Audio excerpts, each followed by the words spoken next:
There is a piece of technology in your house right now that has not fundamentally changed since your great-grandparents were alive. You use it every single day. You trust it with your food, your medicine, sometimes even your life-saving drugs. And yet it is built on a 140-year-old trick: squeeze a gas, let it expand, repeat forever. In a lab in Beijing, a small team of physicists just proved that trick is no longer necessary. No compressor, no pump, no gas that can leak into the atmosphere. Just a block of metal and a magnet, and somehow that's enough to pull heat out of thin air.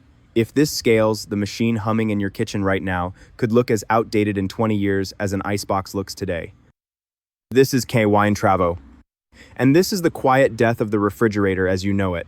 Every cold thing in your life runs on the same idea. Your fridge, your car, AC, the freezer aisle at the grocery store, the unit keeping vaccines stable at a pharmacy. All of it comes down to one process: vapor compression. Invented in the 1800s, barely touched since. Here's the simple version. A compressor squeezes a refrigerant gas until it heats up. That heat gets dumped out the back of the fridge, the gas cools into a liquid, and then it's allowed to expand again, which pulls heat out of your food compartment. Repeat forever. It works. It's also quietly flawed in two ways. First, it wears out. That compressor is a mechanical heart beating non-stop, pumping day and night next to your food for years until it eventually fails. That's the hum you hear. That's also the reason fridges die. Second, and bigger, the gas itself is a problem. These refrigerants leak, slowly, over years. One of the most common, R-134, traps heat in the atmosphere at roughly 1,430 times the rate of carbon dioxide, according to research from the Rocky Mountain Institute. Multiply that by every fridge, every AC unit, every freezer on Earth, and you've got a climate problem hiding behind a kitchen door. If you're enjoying videos like this, hit like. It takes real effort to put these together, and subscribe so you don't miss the next one. So, scientists went looking for a way out. Not a better compressor, a different idea entirely. And the answer didn't come from refrigeration engineering at all. It came from a physics curiosity discovered in 1881. Certain metals react strangely to magnetism. Expose them to a magnetic field, and they heat up. Remove the field, and they cool down. It's called the magnetocaloric effect, and it needs no moving parts, no gas, nothing but metal and magnetism. Think of it like a rubber band. Stretch one fast and press it to your lip. It feels warm. Let it snap back, and it feels cool. You're not adding or removing heat from outside, you're just reorganizing energy through a physical change. Magnetic metals do something similar at the atomic level. A strong magnet forces the atoms into a tight, orderly line, and that sudden order releases heat. Take the magnet away, the atoms scatter back into disorder, and in doing so, they pull heat in from their surroundings, cooling the area around them. Do this thousands of times a second, and you have a cooling engine with nothing to wear down and nothing to leak. For nearly a century, this stayed a laboratory party trick. The effect was too weak in most materials to matter. Then, in 1976, physicist G.V. Brown built a working magnetic fridge using gadolinium, a rare earth metal, and proved the concept worked at room temperature. It was a real milestone. And then it stalled, for decades. Here's the problem that kept magnetic refrigeration stuck in laboratories for 50 years: getting the cold out of the metal and into your food compartment. Older designs used a fluid, usually water, flowing past the magnetic metal to carry the cold away, like a middleman. But fluid is slow. It has to flow past the metal, pick up the temperature change, and flow back. That lag wrecked the efficiency of the whole cycle. It's the difference between dropping an ice cube straight into a drink versus waiting for someone to walk the ice over from another room. One is instant, the other wastes the entire advantage. That middleman, the fluid, is exactly what a team at the Institute of Physics, part of the Chinese Academy of Sciences in Beijing, decided to eliminate completely. Published in the journal The Innovation in May 2024, researchers Yuan Lin, Jing Wang, Baowen Shen, and their team built something they call a hybrid magnetic regenerator, a device where heat moves directly from one solid material to another. No pipes, no pumps, no fluid at all. They pressed a magnetocaloric alloy directly against a separate material chosen purely for how efficiently it conducts heat, packed together so tightly that heat transfers almost instantly between them. The result, according to the study, removing the fluid also removed the speed limit that had capped every earlier design. Without a slow liquid to wait on, the device can cycle, magnet on, magnet off, far faster, moving significantly more heat in the same window of time. What that means in practice is a sealed, silent, fully solid machine. No moving parts to wear out. No gas to leak, no hum, just metal, magnets, and physics doing the work invisibly. That alone would make it a legitimate rival to the 100-year-old compressor.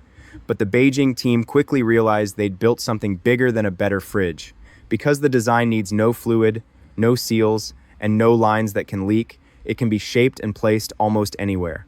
In a follow-up paper published in PNAS, the team showed this solid-to-solid heat transfer can be targeted with real precision, cooling one exact point without wasting energy cooling everything around it. That precision matters enormously outside your kitchen. Modern electronics generate heat in small, specific spots. The chip in your phone, the battery pack in an EV, the racks inside a data center. Right now, engineers manage that heat with bulky compressors, refrigerant lines that can leak, or fans that just move dust and noise around. A solid-state magnetic cooler could sit directly against a hot chip, activate the instant temperature rises, and pull the heat away with no fan, no fluid, no noise. Applied to an EV battery, it could mean longer life and faster charging. Applied to a data center, it could mean real cuts to the water and electricity currently burned, just keeping servers from overheating. It's the difference between cooling an entire room to deal with one hot spot and placing a precise, targeted cold source exactly where the heat is.